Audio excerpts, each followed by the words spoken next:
The uncomfortable truth about misogyny in the game. Susie Rack, of course, meant to be hosting this, is the women's football correspondent for The Guardian and long-time Women in Football member, so she was the perfect person to do this. And we've obviously got a fantastic lineup discussing this incredibly important and pertinent topic. Because we're discussing this uncomfortable truth about misogyny, Susie wants to make you all start feeling a little bit uncomfortable. And what she's done is she's saved some of the online abuse that she has received over the years. She's kept it all screenshotted, and I can vouch for this. I've seen, unfortunately, a lot of what she has had to put up with, and this is some of the stuff that she's had to deal with online. I'm sorry, but you really need some mental health treatment. Clown emoji. Susie Rack at it again. She did not pass away. My God. Susie Rack, this motherfucker. Susie Crack. What's her handle? Let's cook her. Honestly, stop writing about football. You clearly know nothing, you stupid fucking whore. You're a complete idiot. You're a fake feminist. Plug in the iron, love. Stay at home just cooking. Give your head a wobble, you stupid cow. Ooh, fuck off, Susie, you mutt. That's the tiniest tip of the iceberg, and that's pre a certain ex-footballer going nuclear and using women as cannon fodder for his bid to rival Lawrence Fox's war on woke, sparking a pylon. So many players and women working in the game face this type of abuse daily. The Women in Football 2023 survey showed the extent of it, that it goes far beyond anonymous voices on social media. A staggering 82% of WIF have experienced discrimination in the workplace.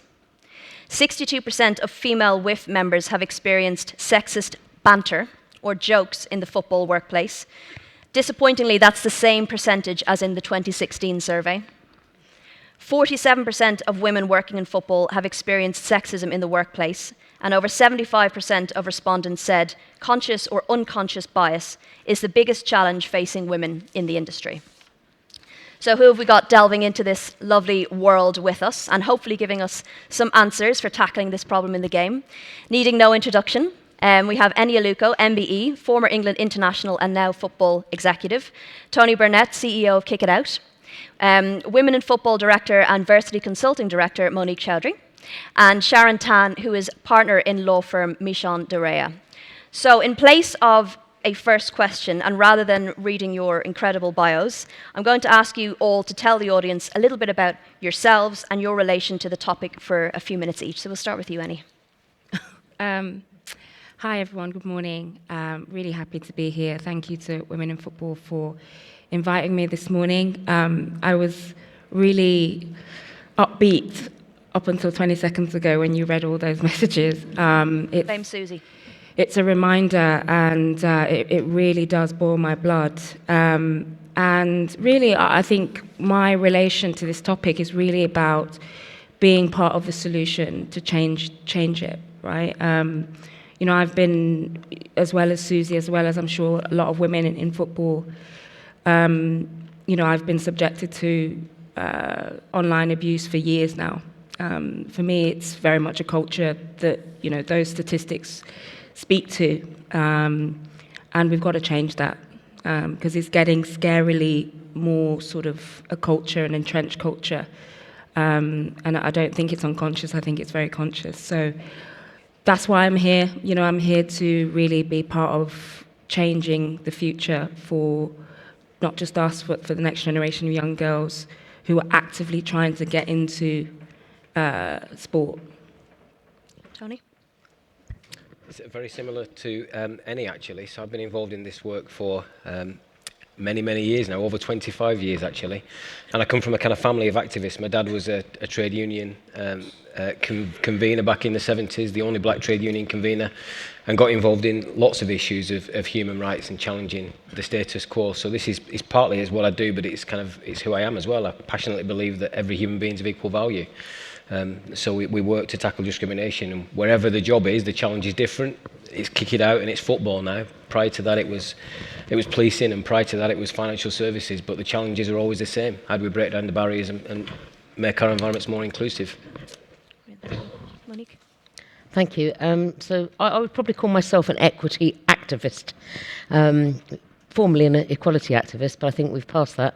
I think we're on to equity now. And I've been working in and around looking at bias for many years. So looking at unconscious bias, and a couple of people here in the audience I've actually worked on many, many programs with. But I suspect that I probably faced my first active instance of misogyny when I was on the board of a football club. And I'm not sure that that misogyny was necessarily intentional, but it's the impact of that. And sometimes the impact, the feel, the felt, the found of that impact can stay with you for a very long period of time. So for me, I like to campaign for this, and I like to talk about it in a way, though, that promotes really positive change.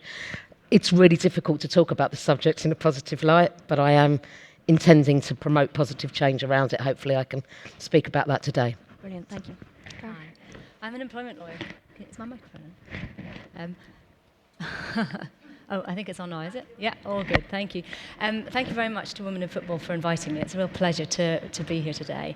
And discrimination, and I think probably more aptly anti-discrimination, is something that I deal with day in and day out in my work as an employment lawyer. I see it in all forms. It's not just misogyny, it's not just sexism, but I think really a lot of the statistics that you've talked about really are just the tip of the iceberg, and they just do show that, you know, the things that get into the news, the cases that end up before the courts, the things that cross my desk, and the things that we all hear about really are, you know, only the beginning of the problem. And I think today perhaps is hopefully going to be a step in the right direction of surfacing the issues and allowing the conversation to unfold. Brilliant, thank you very much. I think we can all agree, a great panel to have this discussion. Eni, you've been the target of some pretty high-profile misogynistic attacks recently. Everyone here will be aware of it. Often we can ignore online abuse, but this has been so targeted at individuals, which makes that so much harder. What can allies do in these scenarios, and I guess what should be happening to stop it? Yeah, I think it's important for me to say right out the gate that this is the worst abuse that I've ever experienced in my career. As I mentioned earlier, it has been a culture, particularly for females in broadcasting. You know, not just me, Alex Scott, Karen Carney, Izzy Christensen. It changes every week. We're all a target, and I think we're an easy target. And ultimately, I think because Joey Barton has so many followers, what happens is you get this sort of domino effect. Of other people following and thinking that they've been green-lighted to share this type of abuse. Now, what I think is really, really important to change this is to build an enforcement structure. Tony sat next to me, I have to say, I'm going to embarrass you, Tony, but Tony's been incredibly helpful as an ex-police officer to help me make complaints to police, for example. When you do that, straight away, you start an enforcement process. There's a legal process as well, right? So I believe strongly in consequence, right? If you are somebody who decides tomorrow, like Joey Barton did, to racially abuse, be sexist and misogynistic towards women, you have to be aware of the framework of consequences for doing that. I don't think that really exists at this moment in time. It's too easy. Right? So I think that's what we need to build. I'm so grateful for Women in Football for, you know, making statements and coming out in solidarity, but I want to be honest, doesn't have enough teeth. What I want to see is a framework built, an enforcement framework built. So if you do this, this is the enforcement process you're going to have to go through. I'm very pleased now to hear that Premier League have got a digital, I think it's a digital hate investigator. Brilliant, because now everyone's on notice that if you are abusive online, you're going to get identified and you can be found. Perfect, because that creates a deterrent for people to think, actually, I might get found out. That's what we need to move towards, I think, an enforcement structure, because I think that's the only way behaviour is regulated. But at the moment, Joey Barton creates a business plan. I'm going to just abuse women and make money from it. He's actively making money from it. That's the bit that disgusts me the most. So I'm actively now, you know, going through a legal process. obviously reported it to the police. But how can women in football also be part of that process? How can we work closely with the police? How can we work closely with, law firms like Mishcon Reya to create a framework so that it is allowed that if you do this, these are the consequences. That's how I think behaviour can change quickly. And I guess not just for that one person, but everyone else in the pylon. There's consequences to the action. Absolutely. I mean, my hope is that Jerry Barton becomes the poster boy of what not to do. That's my hope. And I'm confident that's going to happen. Once he becomes the poster boy of the consequences of sexism, racism, and misogyny, everybody else falls in line. At the moment, everyone's going, he's tweeting every day. Nothing's happening to him. He's got 3 lawsuits at the moment, so that potentially a lot of money he has to pay out. But until that happens, the consequence isn't really felt. Yeah. So I just think that's a way of building. Let's build an enforcement framework with some teeth, in the way football has had to do. In the way football has had to do against racism. Now, when you go to a stadium, if you are racist, you will be banned. We know that. Yeah. What happens? Less racism. Right? So I think that's what we have to move towards. Well, I do want to say I'm very sorry you've had to go through that. It's been a terrible thing to see, and I'm okay. I'm here. I'm surviving. You're strong. Monique, you've worked at a high level in the game, having previously been on the board at Brentford. What do you think misogyny looks and sounds like, and what is its impact? I'm going to start with sounds like, because I think that's the thing. It's comments, it's language, it's all around the language that people use. Even things like, "I'll be a good girl," or just go along with it. Don't throw your toys out the pram. You're being emotional. And so those are things. Do we have to go here? I mean, I've got a long list of things. None of them in of themselves sound big, but to me it's like acid rain, and it sort of chips away until it sort of erodes your sense of self and your sense of confidence. And I feel strong in myself, so I was able to challenge that back. But I think there's a way to do it, because I think if you challenge back misogynism, right, you're accused of more of the same. And a lot of what comes back at you is code for emotional. So you get caught in this loop. So often I found that having one-on-one conversations with people were far more effective than sort of calling it out mainstream. Because if you start to embarrass people, they dig their heels in and they do more of the same, and they just think you're being silly and emotional. But just hearing those words, don't they make you sound awful? Don't they make you feel awful that you're being silly and emotional? And actually, sometimes it's good to challenge people and disagree with them. And you can disagree in a really positive way. You can challenge in a positive way, and it doesn't mean you're throwing your toys out the pram. Someone else might call that passionate if they were a male, but they call it emotional if you're a woman. So it's this change, this structural way that we've sought language in order to describe an experience that's perpetrated by a woman. It's different if it's perpetrated by a man. And so I think that's what it sounds like. What it feels like is it just feels like an erosion of the self, as I just said before. And I'm with Eni completely around sanctions, frameworks, and putting in consequences. I do have a little bit of a worry with the police, because I feel like the police have sometimes been slow to actually follow up on some of these things. And there has been an institutional sexism levied at the police. So are they collaborators with the problem, conspirators with the problem, or people that want to get rid of the problem? So that itself is part of a structural problem around misogyny. So I could go on, but I think these are the things that I felt personally for myself. There's a lot of nodding in the room as well, I think, with some of those statements I'm sure many of us have been on the end of. Tony, what is Kick It Out doing to tackle misogyny in the game? Do you receive many reports of that kind of behaviour? Increasingly so, yeah. I mean, I think, again, just being absolutely honest, I don't think we've represented our female beneficiaries in the way we should have historically, and we've taken steps to try and address that, certainly the last couple of years. So last year, our reports of misogyny and Other incidents were up by over 400%.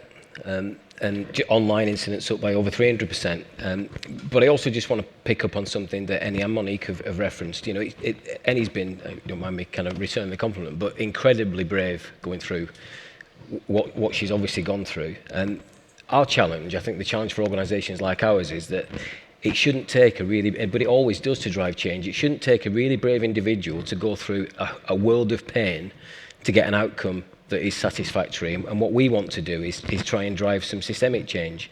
And I mentioned, I did work for policing for a number of years in a police staff role, but I had officers within my team, and I can absolutely say, and this isn't me having a dig at policing, by the way, but policing is a misogynistic environment. You know, one of the first things that I came across when I joined policing, I did a kind of survey of colleagues just to try and understand the cultural landscape that we were trying to change. And a number of female colleagues came to me, bearing in mind police joined and they stay for 30, now 35 years. A number of female colleagues came to me and talked to me about a concept that was still embedded on their psyche called the station stamp. Now, the station stamp apparently stopped in the early 2000s, but the station stamp in West Mids Police was a notion that when a female officer joined policing and was assigned to a particular station, her male colleagues pulled down her trousers and stamped her bottom with the station stamp. Now, this is the culture that we're talking about within policing. So when senior officers come on TV now and say, the culture's changing and we're doing this and we're doing that, my immediate feedback is, who's leading that change? Because if it's a police officer, you're part of the problem, you're not the solution. And so our organisation, it's our job to support people like Eni, but to put pressure on the authorities and the police and the government to say, we need systems. This shouldn't be down to individuals to drive the change. There absolutely has to be systems, and it's got to start with the criminal justice system because it's not fit for purpose.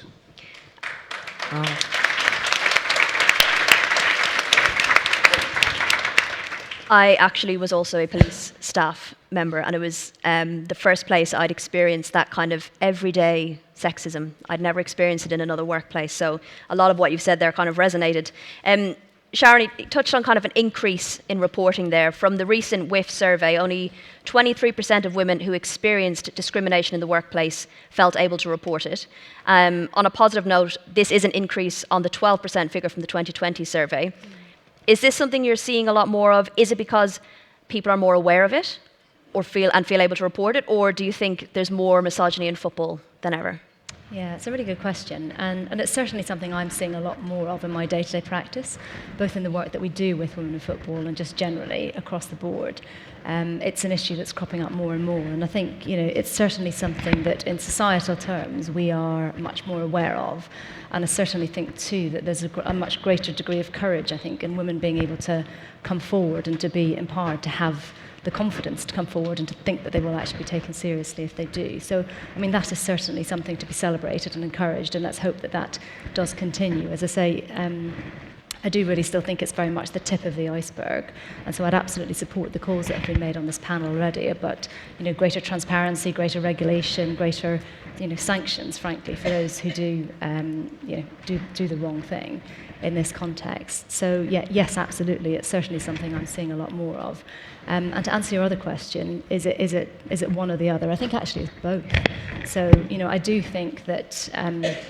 As I say, we've got that greater degree of confidence on the one hand, but I also think that what you've seen over the last, 5 or 8 years or whatever it is, ever since kind of the advent of #MeToo, is this sort of perception that's developed in some parts of society, an erroneous perception that women are being given sort of disproportionate privileges. And that, I think, has sort of, it's kind of sparked a lot of this kind of counter-narrative, which is essentially, counter to the idea that the misogyny and sexism are rife in the game, and so it leads to these kind of the comments and the narratives that are being espoused by the likes of Joey Barton, and people really who take that view, and I'm sure everybody in this room will share the view that I have on it, but that kind of leads to a greater degree of cynicism, and actually, ironically, we've ended up in some ways creating more misogyny with that kind of reaction to people speaking up. And so actually we've kind of, I suppose, got a different version of sexism and misogyny. So I think actually, that's why I say the answer is both. We've got more reporting, but also I think an increase in misogyny too that we're seeing. Just a quick point on that, if you don't mind. And it's an ask, really. I do think that there needs to be more education around the difference between sexism and misogyny. And again, it goes back to that point of once people know the difference, they know what they're doing, right? I don't know if anyone saw the podcast I was on recently called Why Do You Hate Me? And the brilliant journalist Mariana Spring tracked down the troll that said I should be bombed in Gaza. And he said on the interview, oh, I don't know what misogyny is. He had no clue. And I think he was being genuine, despite being very misogynistic. So I think that there's something to be done as well about that line between what is sexism, what is misogyny, what is racism, the intersectionality for someone like me. It's a double whammy. Women, I think, and maybe women in football already do this, but I think that needs to be more prominent and amplified, that education around sexism and misogyny and the difference. Yeah, absolutely. Eni, it can't have helped when you have someone like Gianni Infantino saying that the doors at FIFA are open, women just have to push them. How did that make you feel when you heard him say that? I mean, I don't really get it. I mean, I think it's a turn of speech, right? It's a turn of phrase. I think I'd like to think that the intention is to say, look, women, it's your time, right? FIFA's going to open the door for you to flourish and grow, and the game is growing at a rapid pace. So I try not to be too cynical and think that it's coming from a cynical place. Probably could have been worded a little bit better and less patronizing. But I want to take heart in the fact that FIFA genuinely, I think, see the potential of women's football. And if they don't, then I think they're missing out. So I would rather focus on that and all the great things that are happening in women's football around the world, the fact that billions of people are watching it, and Infantino has to be part of that. Okay, I like that. It's a bit more of a positive spin on it. Tony, what does the levels of misogyny you see in the football space tell us about wider society, and how can we use football to have an impact beyond the sport? I read that question last night, actually. It scared me to death. So I didn't write it, okay, we know that. I'm about to say, but I think my good friend Chris Parros will educate us all on some of the legacy challenges here. But I think with all these areas, we're dealing with centuries of systemic discrimination. The challenge we've got on women is global, and it's been around for thousands of years. And so I think we've got to put that in context, first of all. And just two things I'd say is, obviously the conversation today is about women. I think it's really obviously important, but I don't think we can separate the agendas. I mean, one of the things that we say in our organisation is to dismantle systems of discrimination, you can't just tackle one. And so when people, and I've had this many times over the last 3 years, when people come to me and they're kind of banging the drum about anti-racism, about a particular strand, but they're clearly sexist or they're clearly homophobic, I say, go somewhere else, we don't want you. Because we're not interested in people who just want to tackle one form of discrimination, because the enemy, and I will use that term, the enemy, they're usually sexist, homophobic, they're also racist, etc., etc. They're not interested in us picking out one part of the personality. We need to dismantle a lot. So I think that's the challenge for me, is how do we tackle the whole system? And part of that system is how do we tackle the perception of different groups, women within that, and change that reality. And we can only do what we can do in football, but again, I'll quote my good friend Chris, I think football is a really, and any other is far more than me given your profile, but is a fantastic vehicle for change. I was in, my son and grandchildren live in the Netherlands, and I was over there at the weekend visiting them and watching the local football club, which is fantastic facilities, which is another thing, but it's a separate thing altogether. But I was watching an under-14s game, a mixed game, boys and girls, playing together, no questions asked, enjoying the football. And I just thought, there are great examples of how football can be a vehicle for change and for driving the right things, and I think that's what I'd love to see. But we've got to do it together, and that's why working with women in football is a pleasure and a privilege. Let's get the agendas combined so we can fight all the forms of discrimination. Yeah, it's a universal language. Monique, how important then are advocacy and allyship at acting as antidotes, I guess, to misogyny? I think they're everything. I've sometimes got a little bit of a problem with the word allyship. because sometimes people confuse it with mentoring, and it's not. Nothing like mentoring. Mentoring is something you do to actually help people get ahead, but allyship, whilst you are helping people get ahead, it's actually calling out the good stuff that people do to other people that will listen to it. So it's no good going up to somebody and going, you did really well there, that was excellent. Or I've heard about your plight and I'm going to make sure we open up that plight for everyone to see about it, and telling them and not doing anything about it. It's telling them that and then going to tell everyone about it so they can actually collaborate in the success or the challenge that you have. There's also this thing that happens about giving people opportunity but not being there to be side by side with them when they get to the place they get to. So I think I've said this in a previous conference a couple of years ago. You know, it's like having a forest, and you get all the growth. You bash down all the growth, and you get to the end of the growth, and there's light at the end there, and you get there and you're on your own. There's no one there. You've done all the hard work in getting through that forest, but when you get there, who's holding your hand? Who's by your side saying to you, let's walk with me. How can we make this better? And it is a constant positive association with an individual. So taking, for instance, you know, Eni's situation that she's had recently, and she's making positive light about it, and I think you're doing brilliantly in terms of talking about that. But it's like, how many men flock round you to say, how can I help you? What can I do? How can I remove this problem, this barrier? How can I work with other men that I know so they're educated in what they do? And that's the problem. Often it takes one male that's a friend, you know, kick it out. I've had a really good friend over the years in Troy, and he's somebody I would go to and talk to if I've got problems. I've talked to people, you know, like Sanjay, Paul Barber at Brighton about certain things. There are very few people that I feel like I can confide in, men who will hear me and say to me, Monique, I'm sorry that you're feeling like that. What can I do to walk with you and be beside you to help you on the next stage of the journey? And that's allyship, and that's advocacy. So it's not just working with you as an individual, but it's talking to everybody about the problem, so you blow the problem open so everybody else has a stakeholder investment in making that problem better, which is where sanctions and frameworks and calling things out come into play.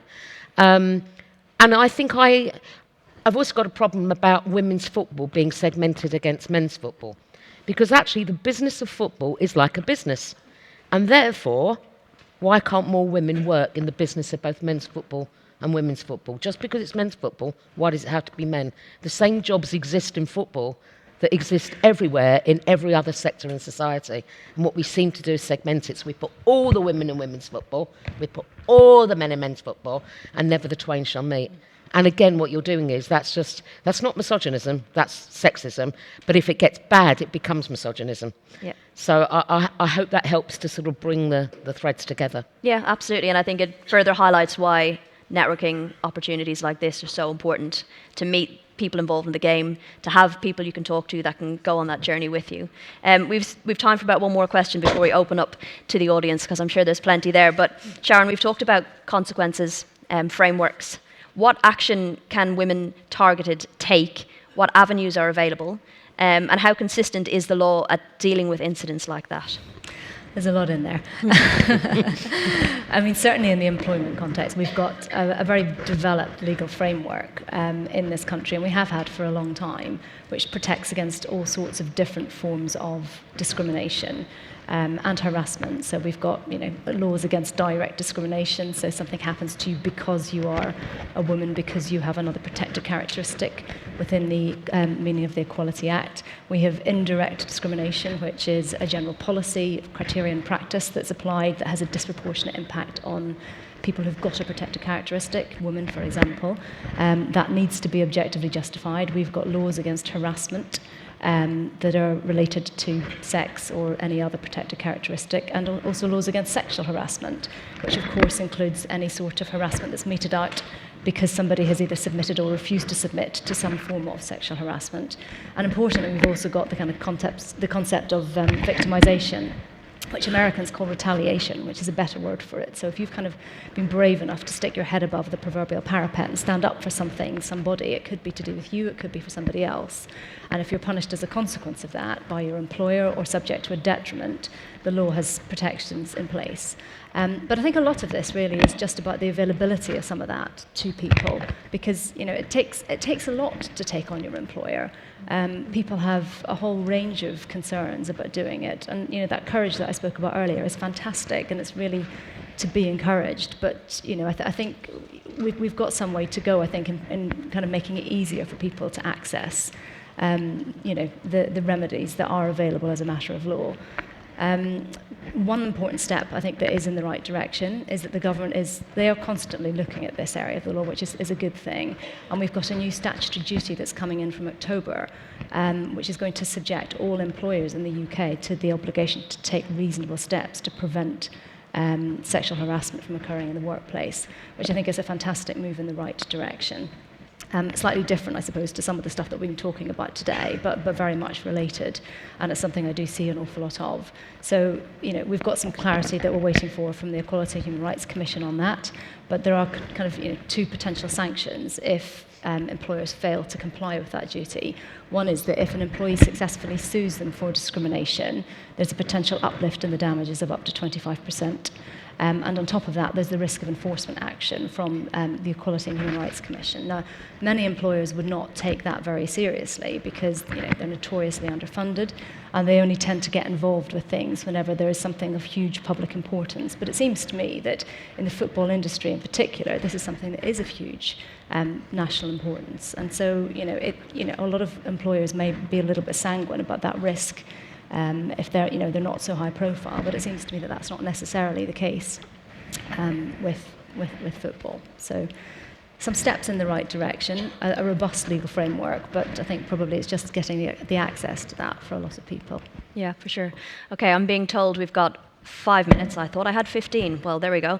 I want to take some questions from the audience. I've really enjoyed hearing from you. I don't know about you guys, but I'm feeling quite positive and confident that we've got some very good people leading the charge. But we want to get some questions from the audience. We've got mics. Come over here, possible?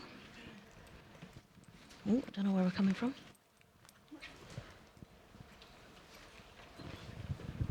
Hi, thank you so much. One of my questions was around the people who are perpetrating some of these behaviours. We're seeing the levels of misogyny in younger generations really increase, and I think many of you would have probably seen the report about how young men are really disengaging from feminism in particular.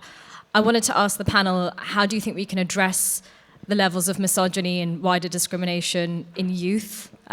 Because that's something that is becoming more and more of an issue. Absolutely. Who wants to take that one? Eni? I think it's a great question, and it's scary, really. That is a scary stat that I keep hearing, that actually we've gone backwards in terms of misogyny and sexism of the next generation. I go back to it, and I always use this analogy around the gangster movies, right? So the glorification of gangster movies, the gangster always dies in the end. So the moral of the story is don't be a gangster. I feel that, it's really important for the perpetrators, as you put it, so the Andrew Tates, the Jerry Bartons, to be held accountable, so that all the boys that follow go, shit, I better not do that. That is all we can do, I think, because I think if we continue to say it never ends well, if this is what you want to do, I think that is the signal for the next generation, and I think that's all we can do. At the moment, it's a bit cool, but until the cool person actually gets punished, it's not cool anymore. And that's why I'm just so committed to this idea of consequence, enforcement, legislation. Legislating all of these things, so it is against the law for you to do this stuff. Absolutely. Any more questions? We've got one down the front here. Play past the mic. Got a big mouth. So firstly, as a father of two girls, to hear these things like I do quite a lot, it's embarrassing, and I'm quite ashamed actually that this is happening. But what I did want to say is, I do agree about the consequence piece is really important. But Eni, you spoke earlier on about Joey Barton has got a platform and that's how he uses that platform, and you know, a lot of people, it creates like a domino effect. I think some of this is just about responsibility and us taking responsibility and everyone else taking responsibility for what's right. I told my daughters they can be anything that they want. So I take responsibility for what's right because I don't want them to live in a world where they don't believe that they can. Do you think enough is being done by other people who've got big platforms to, we spoke about, Monique, you spoke about allyship. Do you think enough is being done by other people who aren't women, who aren't black, you know, to stand up for what's right and not just stand up for like a campaign? Because I think it's about responsibility, and I'm not too sure it is, but what do you guys think? I don't want to hog the answer because I think other people should answer, but me and Tony are laughing because we've had this conversation. The answer is no. But I think this is part of the culture as well, right? So Gary Neville, who's a friend of mine, you know, one of the best pundits, I think, you know, in football, I think that's undisputed. He comes out and defends me and defends women. What happens? He gets attacked too, right?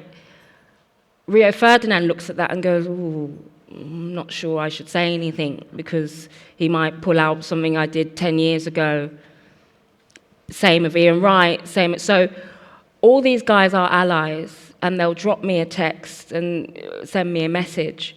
But I think the problem is publicly, it gets turned into something else and there's another fight that starts somewhere else.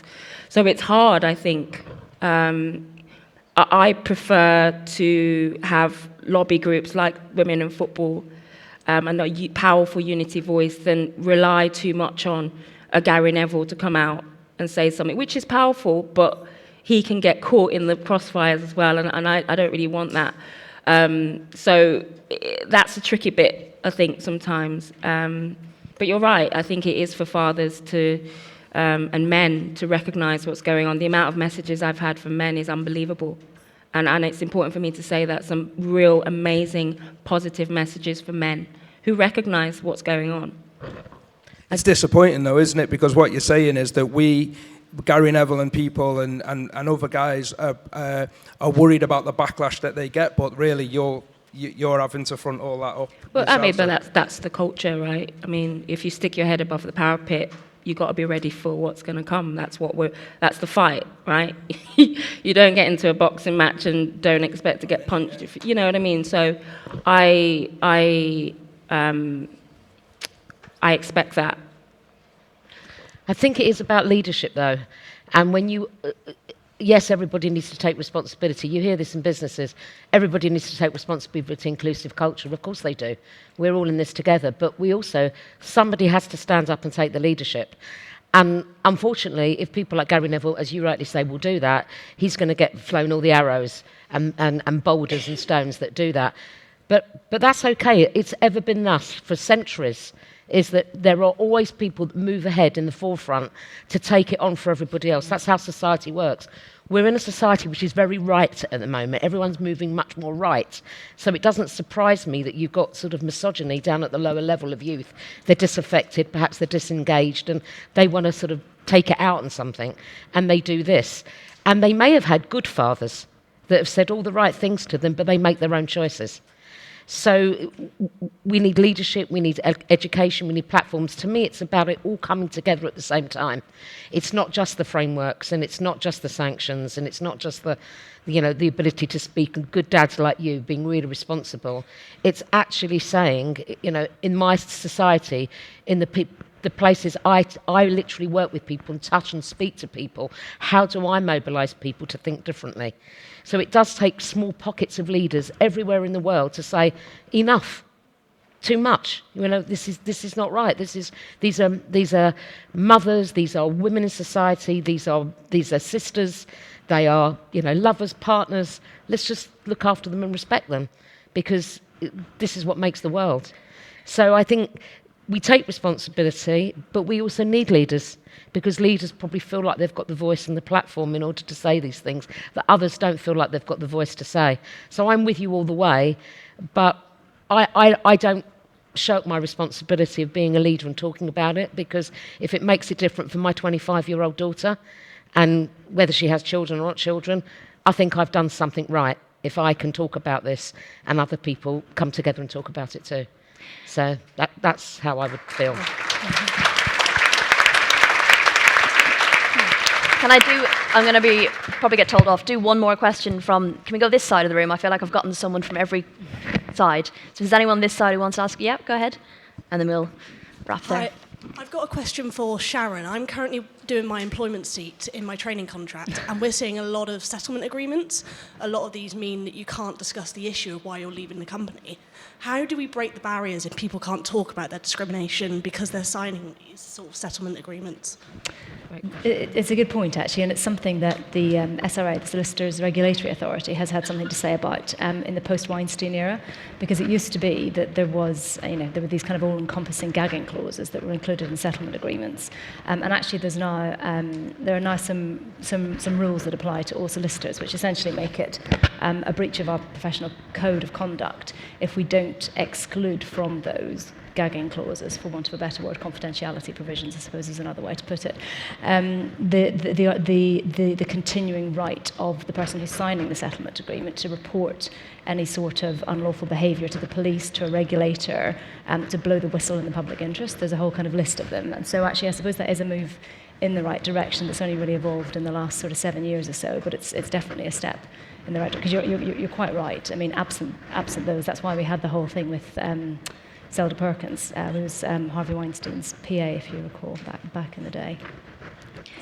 Tony, did you want to make a point? Yeah, just a quick point. I'm not a lawyer, but we deal with this quite a lot, and we have to create a culture where whistleblowers are protected, and we're nowhere near there yet. I can think of, there's a case in football that we're dealing with at the minute where the individual's career is over. They've taken the route to go down tribunal, they've refused settlement agreements and gagging clauses, their career is over. And just back to lastly, I don't know if anybody saw the stuff at the weekend about an officer called Rebecca Callum from West Midlands Police, firearms officer, who won a settlement of £800,000. But literally, the 4 people that supported her case inside West Midlands Police, all of them, and now 2 of them have been dismissed for very spurious reasons, and 3 have got employment tribunals outstanding because that's what the organisation does. So if we're going to create an inclusive culture, we have to make a safe environment for whistleblowers, and we're nowhere near it yet. Absolutely, well said. Thank you for your questions. Sorry we didn't have more time. We're clawing some time back a little bit. Thank you firstly for the panel. You've been excellent. I've really enjoyed talking to you, and hopefully you guys feel positive and confident as well. We are moving on to breakout rooms now, straight away. Details are hopefully behind me on the screen, yes, and on the app. I'm going to plug the app again. So if you make your way to the atrium, there will be directions to the different rooms for the next sessions, and signposts and members to help you. So thank you very much for listening. Thank you. Thank you.